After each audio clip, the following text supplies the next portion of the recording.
Good evening, everyone, and thank you for joining us for our October CPIC meeting. We'll start off with our land acknowledgement.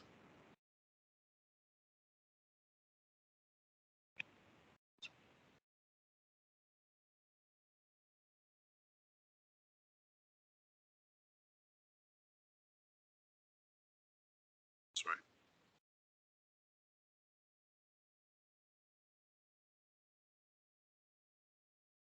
Honoring the land and territory. Halton, as we know it today, is rich in the history and modern traditions of many First Nations in the Métis, from the lands of the Anishinaabe to Attawandaron, the Haudenosaunee, and the Métis. These lands surrounding the Great Lakes are steeped in Indigenous history. As we gather today on these treaty lands, our Catholic social teachings call us in solidarity with our Indigenous brothers and sisters to honor and respect the four directions: lands, waters, plants, animals, and ancestors that walk before us. All these wonderful elements of creation exist, gifted to us by our Creator God. We'd like to acknowledge and thank the Mississaugas of the New Credit First Nation for being stewards of this traditional territory. Thank you very much, Vince. We don't have with us this evening, but I did want to point out that we do have a new diocesan representative. Father Dessau will now be our CPIC representative, and he's not able to be with us this evening, so Nancy Denoff will lead us in opening prayer. Thank you, Jen. Good evening, everyone. As we begin our prayers this evening, let's keep in mind our brothers and sisters in the Israeli and Palestinian region, and we pray for peace and reconciliation in that part of the world. Please join me in the sign of our faith.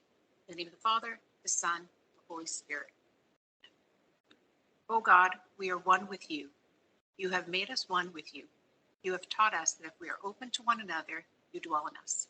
Help us to persevere this openness and to fight for it with all our hearts. Help us to realize that there can be no understanding where there is mutual rejection.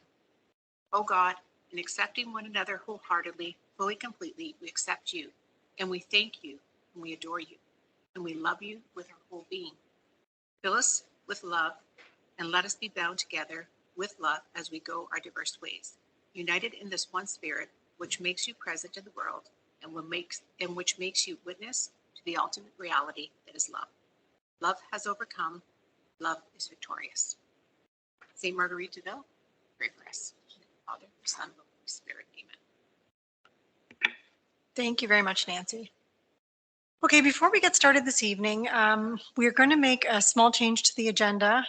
We neglected to add on here the presentation of and voting for our community representative for CPIC. So I'd like to to change the agenda to move that up to item number 3, and then we will push all the other items down accordingly. So with that in mind, if there are any other changes that anyone would like to suggest to the agenda, please let it be known. Otherwise, we're looking for a motion to approve the agenda, please. Thanks, Emily. And a second? Lauren, thank you. And the minutes from the September 11th CPIC meeting, again, hopefully you've all had a chance to review them. Are there any changes or amendments that anyone would like to see? If not, can I have a motion to approve the minutes? Janelle, thank you. And a secondary, Ada, thank you very much.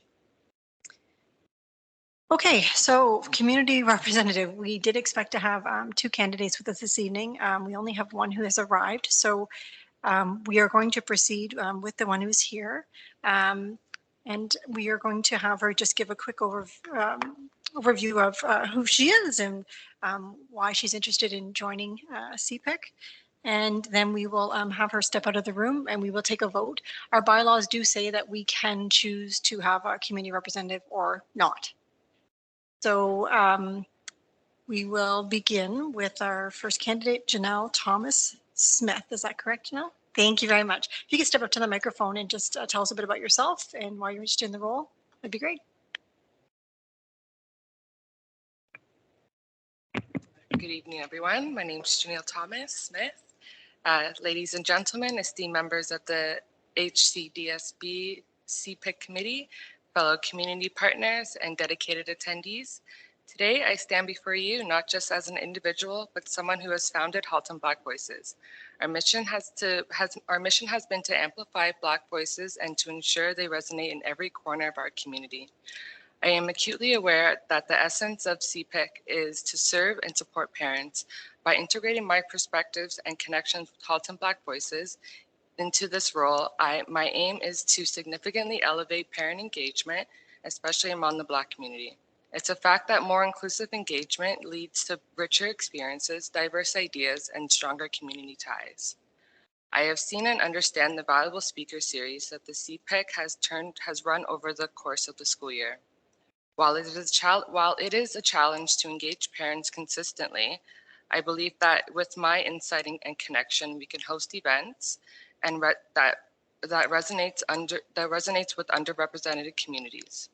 Imagine sessions that deep dive into raising children who champion inclusivity or guiding parents on how to navigate challenges unique to Black families. With my active participation in CPIC, I envision a transformation in parent council support and broader parent engagement. Through my involvement, we can orchestrate events that cater to the specific needs of the Black community and other marginalized groups, ensuring that every voice is heard and every concern is addressed. In essence, my participation in CPIC is not just about representation. It's about reshaping our engagement strategies, ensuring that every parent, especially those from the Black community, feel acknowledged, heard, and valued.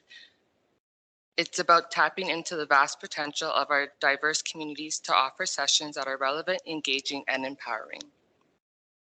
In conclusion, I ask for your support, not just as a representative of Halton Black Voices, but as someone dedicated to fostering a community where every parent feels an integral part of their shared journey.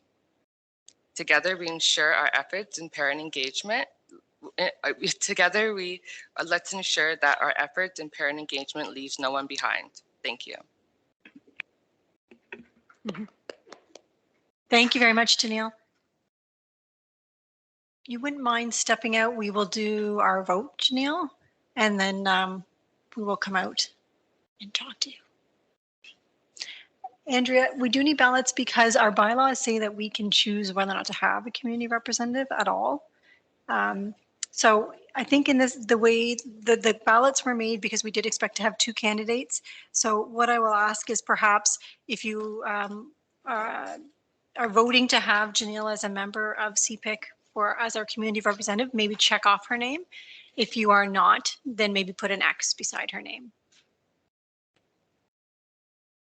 Was there a video for the second person? Did she make a video at all? Oh.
We have a majority.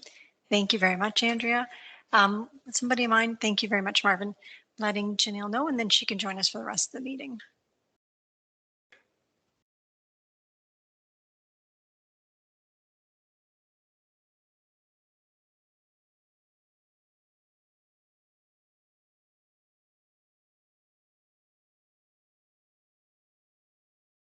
Thank you very much, Janelle, and we'd be pleased to have you represent our community on CPIC for the school year. Thank you very much for coming, and please join us at the table.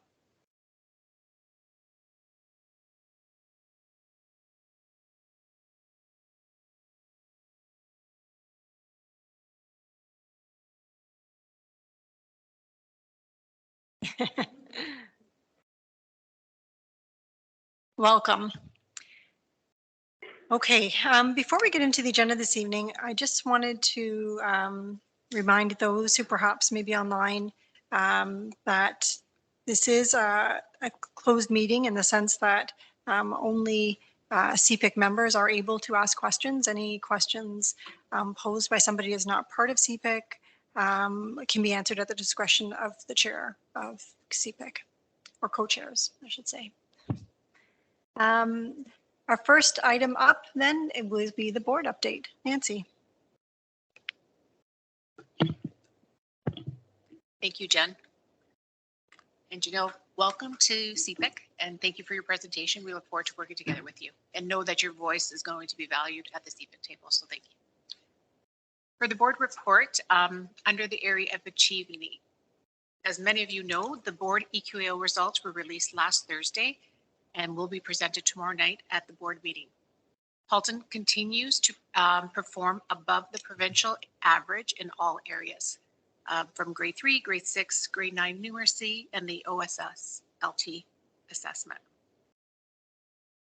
Although we continue to achieve above the average of the provincial average, there's still improvement to be made. So I'll just do a high level of the results, and then know that after tomorrow's presentation to the Board of Trustees, our action plan, specifically around numeracy, will come out. So in grade 3, the math score was 71% of our students achieved level 3 and 4. Reading, it was 80%. Writing was 75%. We went up in all areas for grade 3. Math went up from 68% to 71. Reading went up from 79 to 80, and writing went up from 70 to 74. And knowing what the conditions of, first for our students over the last 3 years because of COVID, and even last year, just bringing them back, it was that first year. I think we should be really proud of how well our students have done. In grade 6, our math scores were 57%, our reading 88, and writing was 89. Although the math score is low, it did go up. So it was 53% the year before, and we went up to 57%. Okay, in the province, it is down considerably. As a province, we know that continues to be a goal. Reading and writing were slightly down, just off by 1 or 2%. Okay, but they're still really high at 88 and 89%. The grade 9 numeracy results was 64%. The previous year was 60%. That's a significant jump to go up 4%, especially considering those were the students who were greatly affected by COVID. Okay. For our OSS LT, for students the first time they wrote it, 90% of our students achieved success. So that's huge. We were 86% the year before, that went up 4%. So to me, there's a lot to celebrate about the success the students have had. However, there's still areas for improvement. Specific schools who may have dropped a little bit, there is an action plan with the curriculum team under the new superintendent who is going to go into those schools and really work with the teachers to hope to close those gaps for those students, specifically in the grade 6 area. Those students are now in grade 7 in preparation for when they get to grade 9. Okay. Just in all our elementary schools, the teachers are beginning to assess the students from the start, from where they started at the beginning of the year to where they are now in preparation for their progress reports. And at the secondary level, parent-teacher interviews happened in some of the schools last week, continuing this week and next week. And then again, knowing how the students came in to those new courses for September and where they'll be by the time the progress reports come out in the middle of November. One of the things that we are working with the ministry right now is that addition of the mandatory tech credit for students entering grade 9 in September. So all students in grade 9 will have to take a tech credit in grade 9 or 10. Okay, there are tech credits that are offered in our high schools right now. But do we have the full complement of what the ministry is seeing? That's what we're working together with the ministry to ensure that we have those courses available to our students, or what we can offer to our students for September. Okay. Under the pillar of believing, all of our schools had their opening mass or liturgy and have actually either had another one around Thanksgiving, or their first mass is happening throughout the month of October. Community outreach to St. Vincent de Paul and other charitable organizations for the food drives around Thanksgiving were well supported by our community. We thank our families for supporting those initiatives. Sacramental prep for grade 2 and grade 7 has begun with parent information sessions at all the local parishes.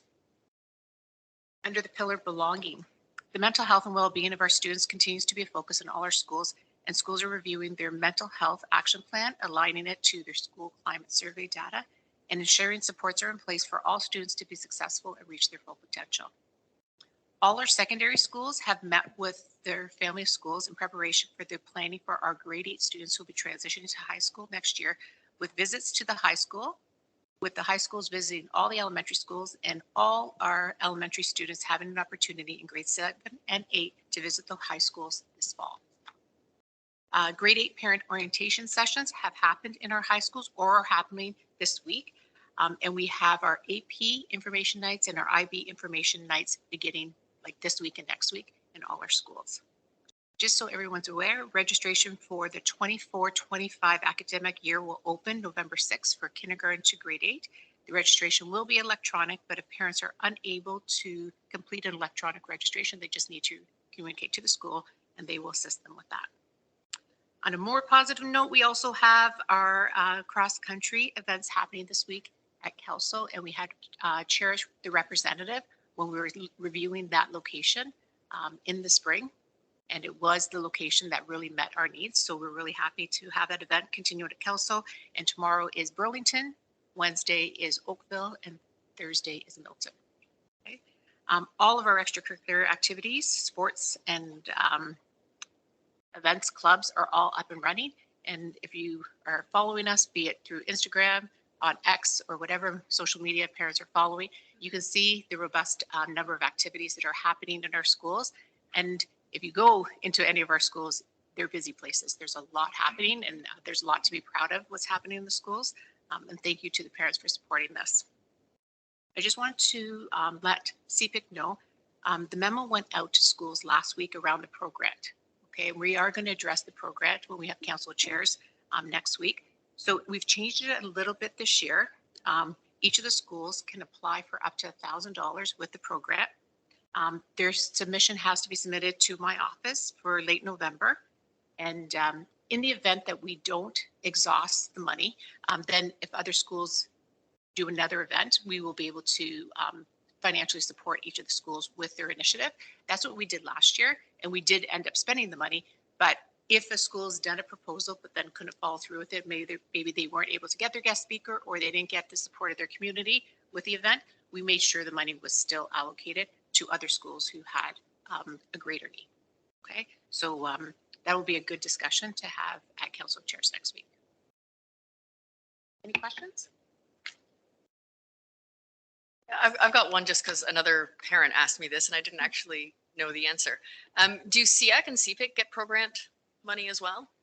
Well, it's not the same. So my office gives money to CIAC and to IAC, so the Indigenous Education Advisory Committee. That's just because we've decided to do that, but it's not that it has to go to them. It is it's really to go back to Catholic school councils and to do that, but because we know that CIAC does parent engagement sessions, we've given them some money and we've given IAC some money. If they need more money than what we have given them, then they can come back to us. And then, but first I want to make sure the schools get the money first, and then we can give any additional money if they need it. That's what we did last year too. Okay, cool. Thanks. Any other questions? Thanks, everyone. I had a question, Nancy. Sorry, I just wanted to quickly ask, are there any changes to, I know IB is starting at St. Kateri next year. Are there any additional AP venues next year in the board? Not at this point. Okay, not at this point. So we did open up AP in Burlington at Corpus Christi for this year. And then we have the STEAM initiative that's at Loyola. Okay. Well, is there any possibility of there being more, or is that? I'm curious in the case of North Halton with Bishop Brennan, because the program is so large, if there will be a second site. That is in our discussion. I think we just needed to see where we're going to land in terms of where Kateri is opening and that, to make sure that we can spread everything out there. So still a possibility. Okay. Great. Thank you very much. No problem. If there's no other questions, we'll move on to our trustee update. Marvin. Thank you, Jen. Good evening, everyone, and congratulations, Janelle, and welcome. Since the last CPIC meeting, we have had 2 board meetings, one on September 19th and the other on October 3rd. At the September 19th board meeting, there was a presentation on the multi-year strategic plan interim report. There is still some consultation work being done, which is ongoing. My understanding is done now. We are on schedule to have the final report submitted in November and December timeframe. That was our target, and we are on schedule for that. At the same meeting, some notable policies were approved. Policy I-25, selection of learning and library materials, and policy I-54, new prior learning assessment and recognition for mature students. At the same meeting, they talked about school construction updates, given that we have schools going up in all regions. Milton School, St. Kateri and Milton number 9 are progressing very well as North Oakville. Progressing well as per schedule, and the weather is good, and so construction is in full swing, so we should have the schools on time.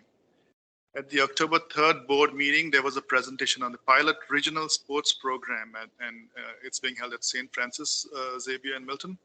If you recollect, there was a board motion a year back to look into the feasibility of regional arts and sports programs. Accordingly, 2 subcommittees, one focusing on arts and the other focusing on sports, were set up. This pilot program was recommended to be started in 2024 and will be offered initially for grade 9 and 10 students and would progress to grade 11 and 12 over the next 2 years, depending on the success. And we look forward to the success of this pilot program, and we look to have it spread in different regions. So this is an achievement for us. There was a presentation on year 7 monitoring of the multi-year strategic plans last year for this. And HCDSB stakeholders, including parents, school staff, secondary school students, parish members, and board office staff were invited to participate in the online survey between June 5th and June 23rd. And the results of the survey were presented at the last board meeting. Our growth and success in all areas of our pillars of achieving, believing, and belonging are quite evident due to our strong foundation. This is the final year as I set up this multi-year strategic plan, and we'll move on to the new multi-year strategic plan in the following year. In other information, trustees continue to attend regional school visits beginning this week. Every month, trustees will be visiting across the region, and all trustees have the opportunity to attend and visit schools. Trustees have attended a PD session on supporting spaces for equity-deserving communities. Last month it was held. And several more PD sessions have been planned for trustees throughout the year. So about 5 sessions, and it's continuous learning for trustees too. And that's my report, and happy to take any questions. Any questions for Marvin? Hi, Marvin. Thanks for your update. I just have, I guess, a comment and maybe a question. You mentioned policy, and it made me think about the recent policy committee that met on October 10th. And I know as a parent, I tend to tune into all the board meetings and policy meetings. And as a school council chair, I often encourage my council members and my greater, I guess, school community to tune in, because I think it's really important that parents and stakeholders really understand, you know, the types of things that get discussed at those tables and how decisions get made. And so this week, as a CPIC representative at this table, I was approached by some parents with some concerns about what took place at that policy meeting, and specifically around, I believe it was the academic promotion policy, and specifically about fair hiring practices. So I guess for me, I think that as a board, we always want to be portrayed in the media. These meetings are public, right? So we always want to highlight the good work that's happening around those tables and within our schools. So I guess the question that I'm bringing forward on behalf of those stakeholders is really, there was some questionable comments that were made by a specific trustee, and there was concerns about that language that was being used. So I guess the question that we're seeking answers to is there any sort of collective or preventative action being taken, or will be taken, I guess you could say, to prevent that harmful sort of language being used in future board meetings and at committee tables? Okay, good question. First of all, I am happy that we have parents who are logging in online. Really, we encourage that, and parents are more than welcome to join us here too. So that's really good to know. Secondly, about your question, it happened at policy meeting, and trustee conduct, I cannot comment on that. But I really encourage whoever's brought it to your attention to take it to the chair of the policy committee. I think that's a better way to do it. Say if something goes on here, goes to the chair. Same thing with the policy committee, and I think it will be addressed appropriately there. Thank you. Fair enough. Thank you. Are there any other questions for Marvin? Yeah, I've got one. You just mentioned about the arts programming committee. Who sits on that committee? So I think it's a cross section. We have two trustee representatives, and we have somebody from CPIC. I'm going to ask for some help here. So I think it's a committee of staff, a representative from CPIC. From CPIC, is anyone? Oh yeah, you sit on CPIC, and staff. So we have a cross section of members from across the system. And are there any outside of ADA? Are there any parents on the committee? Who else? I'm not sure. Okay, cool. Thanks. Yeah, I don't. I don't attend those meetings. So. Is that something, Marvin, we started advertising at this point, or are we too early in the stages to advertise this program? So basically, this came out of a motion from the board Yes. about a year back, and parents have really come up and said, we want that. So accordingly, we have set up the committee, as I said in my report. And there are two parts. One is the sports and one the is arts. the arts. Yep. So what came out of this committee was to start sports right away, and that's next year. Okay. Next year. Now, how do we bring it out? So that's a question for staff. Okay. A question for Director Klein to explain to us how they're going to bring it out. And staff came and gave a presentation, and they seem to be very confident that it's going to be not much of an expense. Advertising, they were confident about it. And Director Klein, you'd like to give Yeah, I was just curious how we're making sure that all the grade 8 that's a parents great- know that this is an option. And It's a fantastic program, and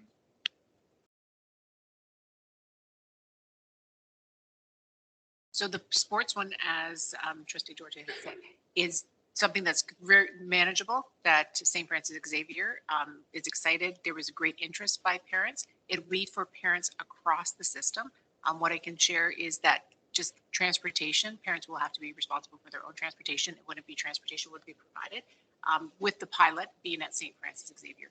As Trustee Duarte has said, the goal is that if it's successful, that we would have one in each of the municipalities. Okay, because we don't want to have that travel expense for parents to go up to one area for it. In terms of the arts, that one is still being worked out because, see, they got really a clear mandate that it was an interest, that parents really wanted this. The arts is a little bit different. It's not to say that it's not wanted, they do, but it's going to look very different. And so they're still gathering that data, and that committee is still working.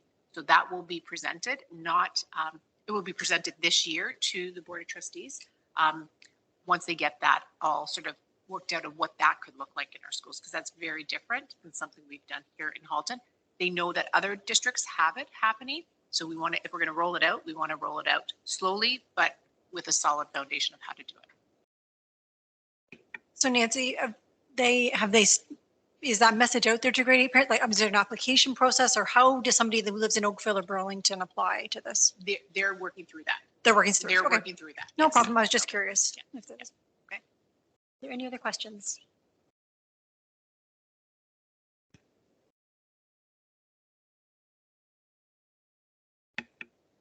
Great. Thank you very much. For our standing items, our first update is OAPSI. Denise, I saw the website. It looks amazing. Thank you. I was just going to talk about that. So the Ontario Association of Parents in Catholic Education, which is OAPSI, is proud to announce the launch of its brand new website, coinciding with the celebration of the 85th anniversary of OAPSI. And this digital platform is a comprehensive resource center providing parents with essential information and advocacy tools and celebrating their pivotal role as primary educators. The theme is Celebrate OAPSI 85, a year-long celebration of change, commitment, in Catholic education, underscoring the influence of parental leadership in shaping Ontario's educational landscape. So as part of this, OAPSI also unveiled a new fresh logo that symbolizes its enduring commitment to families and Catholic education. So I do encourage you to go onto the website for a number of reasons in terms of resources that are available to parents. And also, I think it could also help Catholic school councils as well in terms of advocating for some of these resources for parents in their communities. In terms of OAPSI reps, outside of the commissioning ceremony, which is the Council of Chairs, OAPSI will hold its first regional council meeting for OAPSI reps on Thursday, November 9th. So OAPSI reps, once that list is finalized and compiled, will be sent information from OAPSI as to location and other details about the agenda. Each of the regions that participate in OAPSI in Ontario have their own regional meetings that will happen throughout the month of December, remainder of month of October and November. And a couple of other things, just because OAPSI sort of, in terms of its vision and mission, I suppose, it's an engage, advocate, and enhance. And in the Parents for Parents newsletter, which comes out monthly, and there's a number of us, including myself, that help contribute to the articles in that newsletter. It breaks it down into areas that you can read. There's articles to read. There's an OAPSI book nook that suggests reading for parents and for teenagers and for children that are good selections to share. And there's also something that I know that they wanted me to highlight, which is called the Parent and Partner Spotlight. And what OAPSI is trying to do is put, again, that focus on parental sort of resources to help.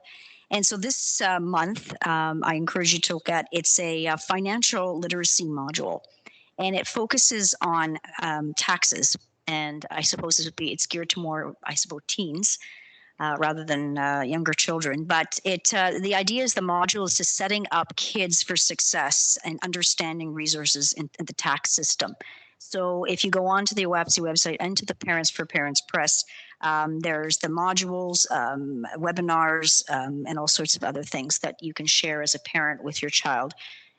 Especially, as I said, older children in high school, that prepares them outside of what they may be taking in school.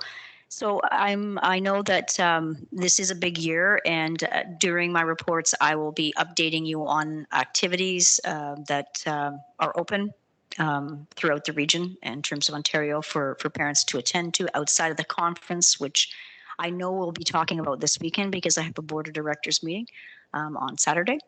So that's part of the agenda. And I know that they're working really hard for, because I guess it's a special year, the guest speakers. And I know they're trying to get the Archbishop to attend. So that's another important part of this event. So thank you. All right, thank you very much, Denise. Does anyone have any questions for Denise? Thank you, Denise. Okay, moving on to our updates from each of our subcommittees. We'll begin with the School Council Support Committee. Janelle? Yes, so we're busy this month.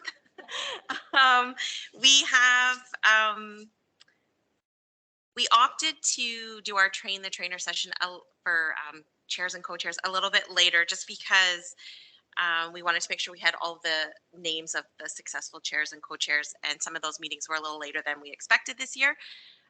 So we have landed on some dates. November 1st is going to be that training session. Thanks to Emily, who spent a significant amount of time sort of updating and revamping our presentation. It is ready to go. So I don't know if this group wants to see that presentation for additional feedback beforehand. We can send it if that's the wish, but otherwise I think we're good. We're working with Andrea to send out the invite, the official invite, as well as we have our Let's Connect sessions plotted sort of in between Council of Chairs meetings throughout the year, so that we sort of have a continuous touch point for councils to sort of get together and chat about things that are important to them. So Andrea is going to send out those dates as well, so that people have those in their calendar. Am I forgetting anything, anybody? The first Let's Connect is November 15th. So we'll have an opportunity to plug both the training session and the Let's Connect at Council of Chairs. And Emily will make sure that happens. Anything else, Emily? So for CPIC members, particularly looking at the parent representatives, would any of you be interested in seeing the presentation beforehand and providing any comments? Okay. Okay. I saw it last year, so I presume it's for the most part just been updated. We have a really busy November. We have the council, the chair training session on the 1st. The Josephine is coming on the 8th. And we have the Let's Connect on the 15th. Just want to make sure that we have CPIC coverage at all of these events, and also the Council of Chairs on October 25th. Thank you. So obviously everyone is expected to be at the Council of Chairs meeting. But for the other events, do you need assistance, or do you want other people at your chair training, Janelle, or are the 4 of you going to be kind of running with it? You okay? Okay, so everyone is welcome to attend if you want to, but not required. For Josephine coming on November the 8th, and that is being held at Holy Trinity, which November 9th. Thank you, Joanna. I think it is the 8th. Okay.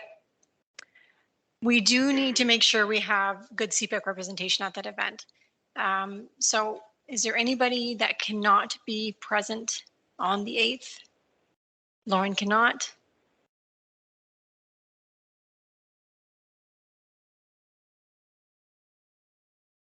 Anyone? Everyone else is available? Excellent. Okay, so we will have a good turnout there. And Lauren and I will start advertising that event in the next week or so to the parent community. And then on the 15th for the coffee chat, the 4 of you guys will just run with that as well, or do you want additional CPIC representation there? I think we're good. I mean, they're welcome to join. Andrea is going to set us up with the meeting link and stuff, but I think otherwise we're good to roll with it. Great. Okay. So if everyone can just, if you're not able to be at the council chairs meeting or the event on November the 8th, please let me know. I just want to make sure we do have adequate CPIC representation. Jen, what's the time for the November 8th? Joanna? 7? Right, Holy Trinity, 7 to 8:30. Thank you.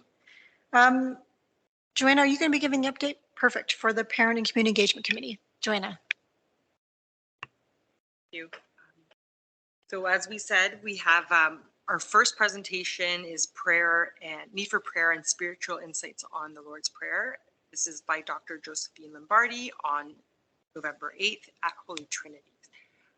The one question I did have for CPIC was we are doing this one in person, and it is for parents. Do we ever extend the invite to students or kids to attend? Just being with this specific topic. We could. I think we just have to think about capacity because we're using the auditorium at Holy Trinity, which has about 300 people. We haven't had an event that we have had 300 people at. Okay, so I know the advertisement for it is going through strategic communications. I don't know if we want to do a registration, and then once we see, even though we've done registration in the past, and then we've had like 400 people, and then 80 people show up. Right. So I think we would want to open it up if we could, but we have to make sure we're going to be at capacity. Like we can not be over. Andrea? Yeah. Okay. They do. Okay. They do. Yeah. It was only when I was reviewing the communications, I noticed it didn't say either or. And I thought if people would ask those questions, we'd kind of say students are welcome or students are not, or parents only I was just thinking of communication. Are you thinking younger students or any age students or high school students? I initially thought high school, but then I wasn't sure if maybe I'm not sure. I'm again more thinking busy parents, and would they bring kids that were specific on the communication? Okay. It really just it says parents. It's really the communication right now. Yeah, I would just be careful because I think if you say bring your children, then one person becomes 3 very easily, and we were going to run out of room. And just the age of the students, are they going to be able to, like, she Exactly. does do, it's an adult presentation. Could children sit through it? And listen, parents can bring their children, Right. but can they actually sit? Okay. So do we, yeah, so, I mean, again, do we just keep it vague or do we leave it? I would suggest that we don't say anything or say, you know, you're welcome to bring your, you know, teenage or high school age if you think that's appropriate, or they, as you suggested, perhaps look at how many people pre-register and then decide. But I would say no initially. Janelle, do you have a thought? Not specifically to that, but just, is it possible for someone from that subcommittee to send us sort of a synopsis so we can plug it at our upcoming council meetings? Absolutely. Yes, we Just did like a ask for one description. from Cherish as well, Joanna, just so we can start with the social media push as well. Yeah. It would be great to just explain sort of the topic and Yeah, stuff for we have council. Perfect, thanks. We'll send that. And then we're doing a live session. Do we, and again, my first year, do we typically have a good turnout? Or do we live stream it as well? Generally, presenters do not allow you to live stream it unless you're being paid for live stream. And usually it's one or the other, but sometimes they'll do both, but the fee is different then. We did have a presenter at Holy Trinity last year that spoke about kind of social media safety, kind of, and we did have a good turnout. We had about 150, Andrea, 150 parents. Wow. So it was a good turnout. We purposely picked Holy Trinity because it's kind of the middle of Halton to try to make it accessible to everybody. Perfect. Okay. So I think we're good with that one. It's confirmed. And then I believe communication was at October 23rd, but we'll be sure to send out a summary so we can pass that along for social media. The next one is a pathways presentation. And this one is with Judith Bridges. The proposed dates are November 22nd in person in Milton and or January or February, and that would be virtual. Interesting, I got a phone call this afternoon from the vice principal at Holy Trinity, and he said, Joanna, do you want to join our pathways committee? We're starting to talk about it. I said, oh, well, we're proposing a parent presentation. He's like, perfect, that was on our action plan. So good feedback that, it is something that they are looking to do more of for parents. So again, the question is, do we want another in person, or is this one that we can do virtually? So we do have the confirmed date, November 22nd. Okay. Judith is going, and her committee is going to do that for us. It's going to be in person. I believe it's going to be at Holy Trinity as well. Oh, It's going to be done at Holy Trinity. And that was about location. Like Jen was saying, it's central. So it's good for parents who are living in Milton or North Halton, along with Oakville Burlington parents. It's a good venue. We had talked about this last year when this came up, that if we could do a virtual presentation come the winter term, just in case parents miss the one that's being offered in the fall. But again, they're willing to do an in-person one if we want another one. So what does the committee think? Could we go with a virtual one for the winter term, or do you think it should be in person? I personally like a virtual one, especially if there's a replay option. Yeah. Because not everybody can come in the evenings. People work evenings. Right. And January, February can be hard with weather. That would be my input. I agree with that. Andrea, did Judith give us a date for the winter, or we not yet? Okay. So we'll bring that back to committee for the November meeting. So winter virtual. Yeah, but the one it's happening in November, it's set to go. It's set to go November 22nd. Yeah. Holy Trinity. Yeah, Okay. Holy Trinity is aware of it and very supportive of it. All right. Another topic would be cannabis vaping and youth, what to know and how to help. And this would be, we're proposing March or April. And the presenter is Shia Woods, PhD, Canadian Center on Substance Use and Addiction. So just looking for feedback on that topic. And then there's a couple of other proposed topics too. One being some type of math presentation with our new superintendent around math, and that curriculum would be another presentation. And any other, and just open to any other topics. Nancy, do you have some feedback? The math one for sure. We can talk with Michael and we can do a session and come in spring. Well, I'm going to speak to Michael to see where his team and his staff are going so that they can share all their planning. Just in terms, I like the one about the addiction, but can we have the bio and everything about the individual that you've identified? Just so it's aligned to who we are here in Halton Catholic, right? That's okay? Yeah, absolutely. Okay. And if you're thinking for the spring, when are we thinking? April, May? For the, I think you said March, April, Joanna? yeah, March, April. Okay. Yeah. If we can do it March, beginning of April, I really think that we're going to lose People the weekend to Yeah. May. Yeah. once the spring activities start up and things like that. It's really hard to capture parents to come to that. So for the math presentation, is it best to do that one earlier if we can get something? I'll speak to Michael and see where his team is ready for it. Okay.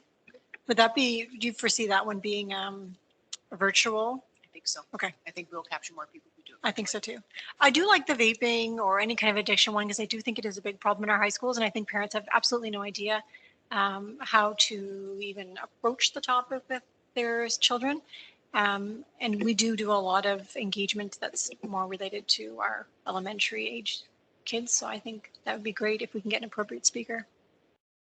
Anybody else have any feedback, input? Just to speak on like the vaping and cannabis, we had ADAPT at Corpus Christi. And it was like for the students, but it was really informative. And we had a lot of not really questions during the presentation, but afterwards, some of the parents came back and, you know, it was presented really well because it talked about not necessarily like the old kind of school, like don't do drugs. It's if you're going to do this, this is how it's safe. Yeah. This is if something happens to your friend, you're not going to get in trouble if you call the police or call an ambulance for help. So it's stuff like that was that kids might not be aware of and parents too. So I think that's a really good topic to go over. That's all. Thanks, Emily. Anybody else? Thanks so much for the update, Joanne. I think we have, is the adult faith formation, Denise, are you speaking to that or is that part of, can they No, see it but kind of as a I think- subcommittee there? Yeah, I think that with the change in the contact here, I think that that's something that I can then perhaps just sort of breach it, like have a conversation and then go from there and bring it back to the other committee, just get some ideas. I think that might be a start. Sounds great. Yeah. Thanks, Denise. And last up is the social media committee. Lauren, do you want to give an update? Yep. So I've got a pretty busy schedule for social media posts for the next 5 weeks with everything we have going on. For each thing that we post, I generally try to do something sort of 2 weeks before, 1 week before, and then a day or two before. And then occasionally just like reminder registration closes today sort of thing as well, depending on what the event is. So I'm literally got my calendar up right now and I've kind of got like, for the next 6 weeks, I've got like 2 to 3 posts a week because we've got so much happening in the next few weeks. So yeah, so that's been going along. I've talked about the different platforms in previous meetings, so I won't repeat myself on that, but essentially I'm just kind of posting on all 4 at the moment. So it's Facebook, X, Instagram, and Threads. So I'll post on all 4 of those, and I'm just doing just a simple graphic on what's happening. And yeah, that's about it for socials. Thank you, Lauren. Anyone have any questions? Okay, on to CPIC representation on board committees. Mental health, Emily, has the mental health committee met yet? We haven't met yet. I believe it's the 8th of November. Okay, great. Focus on faith, Cherish is not here. I'm not sure if the faith homeschool parish has met yet either. Regional specialized programming, I know Marvin alluded to that a bit, but Ada, do you have any updates on that? It's quite extensive, but they did present to the board on October 3rd. You want me to go over it or everything? All right. So in February 2023, the Halton Catholic District School Board parents were surveyed to find out interest in the regional arts program. In addition to interest in the regional arts program, feedback received also showed that 18% of those surveyed expressed interest in the regional sports program as another option. So that was the second highest level of interest.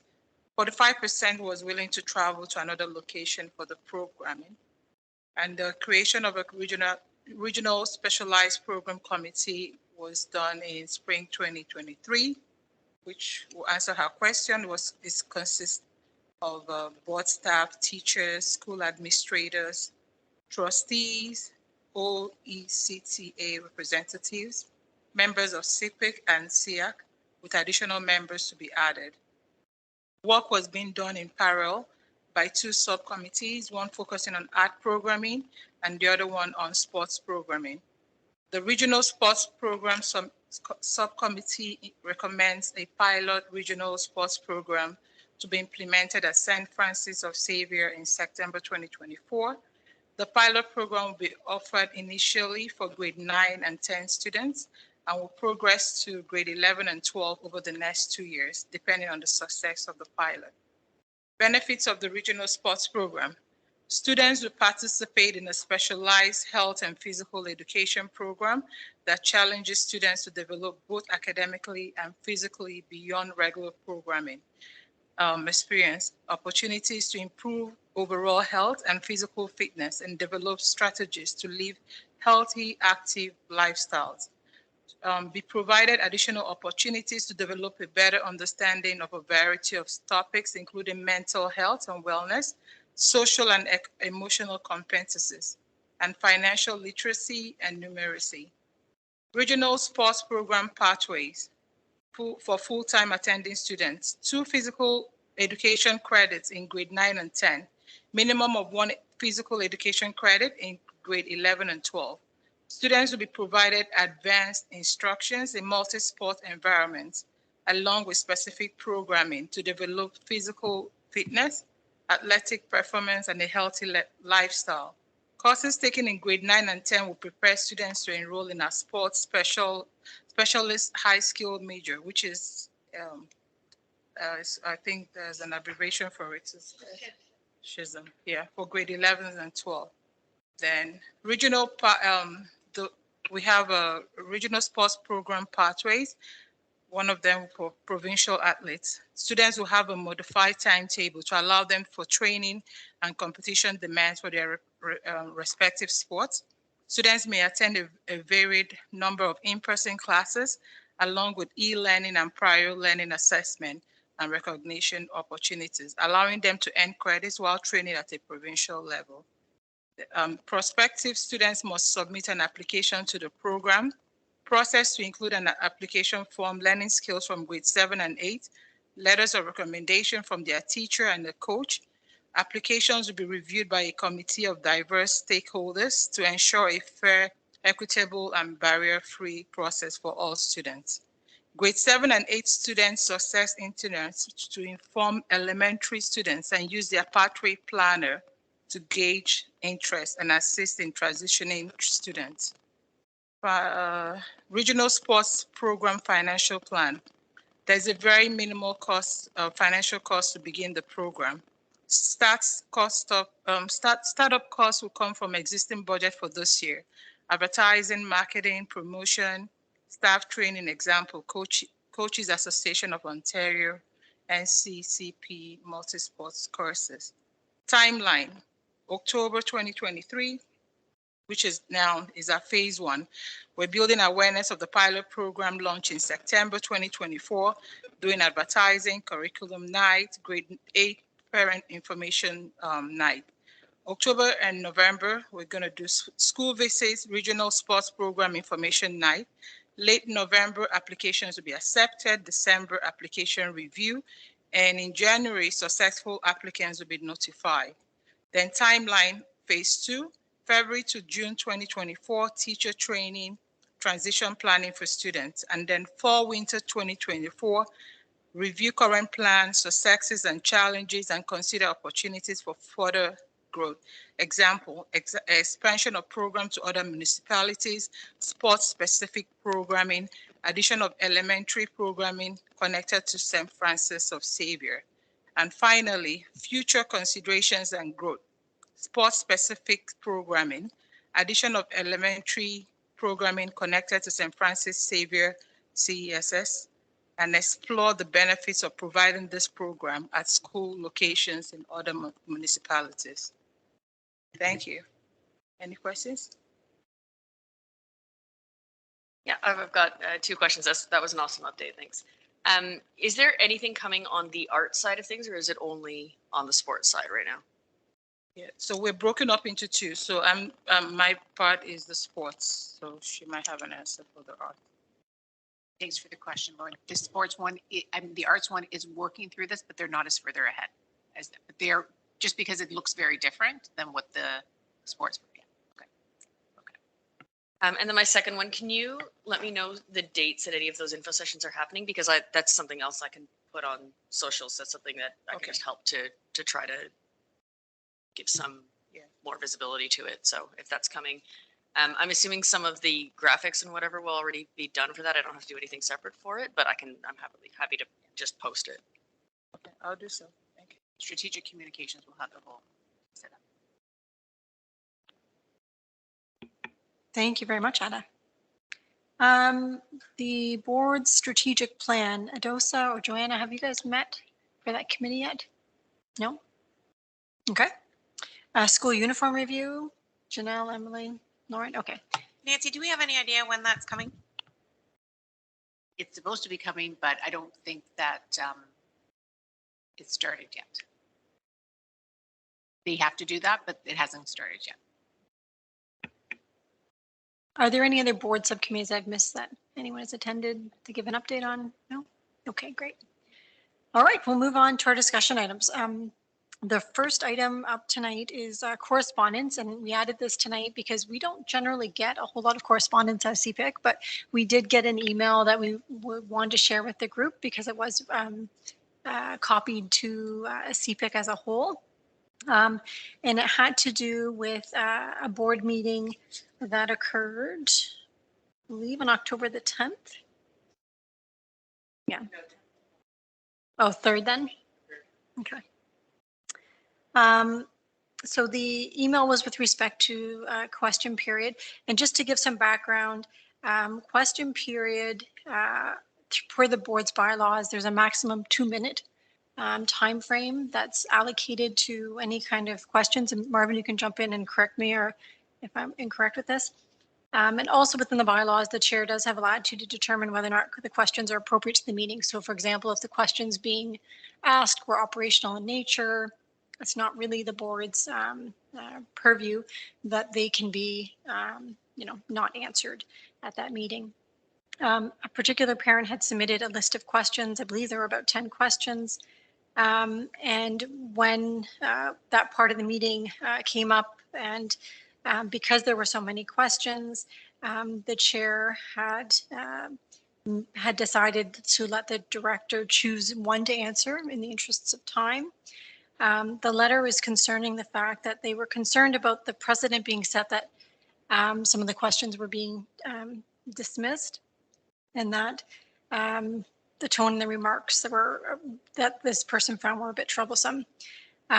So I'm letting CPIC members know that we received this email, and also that the chair did respond to the email to let them know that the question period was being run in accordance with the board's procedural bylaws. That's all I want to say about that, unless anyone else wants to add anything. Okay. 6.2, feedback on board policies. I believe pretty much every single CPIC member was part of did participate in the feedback that we submitted as an organization or committee on volunteers in Catholic schools. So we did, just for the record, we have a group that we discuss any kind of these issues in, and we shared all of our feedback and input and collectively came up with a document that Lauren graciously put together and distributed to everyone for review prior to submission, and it was submitted to the board on our behalf. There is another policy on prior learning assessment and recognition for mature students. I believe the the deadline is next week, that we have also asked members to submit any feedback they have. I will be accepting comments until Wednesday if anyone else has further comments, and then I will start drafting again feedback from CPIC as a whole, and I will distribute to everyone to review prior to its submission. Anybody have anything they want to add to that? No? Okay. The last item on the discussion item, the last item under discussion items is the Council of Chairs agenda for October the 25th, I guess a week and a bit. So we've talked about it a couple of times, but the length of the meeting is about an hour and a half. The first half an hour we usually spend doing our introductions, the trustee remarks, the director of education remarks. So there's about an hour we have to kind of spend discussing items that we think are of interest to the parent community, specifically the chairs of our councils. What we had discussed previously and what we are proposing, Lauren and I are proposing to have on the agenda for the upcoming meeting. First is a subcommittee initiatives, a few, like maybe 10 minutes, where we can talk about, all of our subcommittees can give a couple of minutes of just overview of this is what's coming up, look out for these events, or, even give some dates. Again, to put your names and faces out there in front of them because you are their representatives, and also to give them some ideas of what to expect and what's coming up, what CPIC is doing for them. Then we would like to give a few minutes to CPIC to just give an overview of their programming, just to remind parents what is out there and what's available. Mental health strategies and action plan is kind of where we'd like to spend the bulk of time. We have a presenter from the board.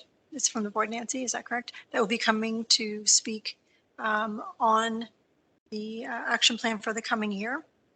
And we've tentatively proposed that to be about 20 minutes of the agenda. And then the remaining piece of the agenda will be informational on Project Search and the Black Graduation Coach. So Project Search, I'm not going to do this justice, and Nancy, you can jump in, but it is a program that allows some of our students, they apply to it. It's a partnership with Milton District Hospital or actually it's Halton Healthcare, is it not? I think they're just housed at Milton District Hospital to learn skills in the workplace and hopefully be employed or offered positions. Nancy, do you want to jump in here? Sure, thanks. So Project Search, it is directed to identified students who are going to more of a work placement post-secondary. Okay, so they're maybe they don't have a full diploma, but we're trying to find an opportunity for them to work in the community. And so it is through different health partners. Okay, so they're going to share that information. Great, because it is open for everyone in the board, like within that, yes, who is going in that route yes, to apply. And then the Black Graduation Coach, I believe, is situated at St. Francis Xavier. It's a pilot program, so I think they'll be speaking about that program. Okay. Does anybody have any other concerns with the agenda as it has been formulated?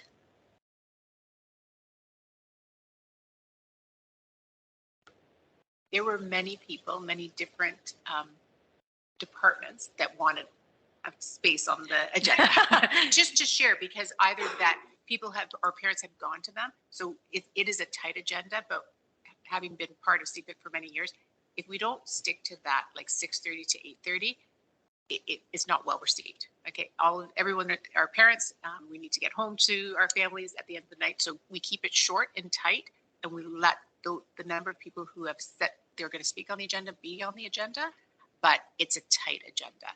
So I don't think there's a lot of leeway. And Denise, more for WAPC. I know WAPC is coming that night, but again, then you have a regional meeting. And so we move the commission and all that to the regional meeting, not to be done at the CPIC meeting because at the council chairs meeting, because it's such a tight agenda. I'm not on. Okay.